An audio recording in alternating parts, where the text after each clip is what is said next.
मैं तुम सबको भला करने लगा हूँ, अली का तज़किरा करने लगा हूँ, और उसके नाम में शामिल मोहम्मद, और उसके नाम में शामिल मोहम्मद, सो इज्जत दो गुना करने लगा है।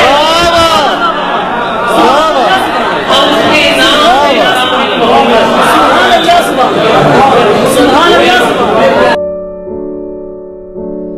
आदाब दोस्तों, मैं हूं नदीम राजा और अपनी एक गज़ल ज़ियाए अदब के लिए पेश खिदमत है। मुँह चूम लूँ मैं उनका बड़े एहतराम से, जो लोग मुझको छेड़ते हैं तेरे नाम से।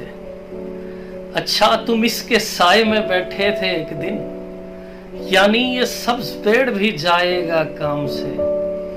महलों में और नाज में नखरों में तू पली, तेरा हो क्या मुकाबला वो भी गुलाम से।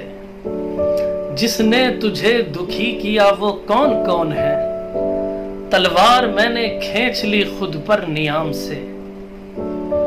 उसने कहा कि साथ मेरे कौन जाएगा, चीजें इधर उधर हुई अपने मकाम से।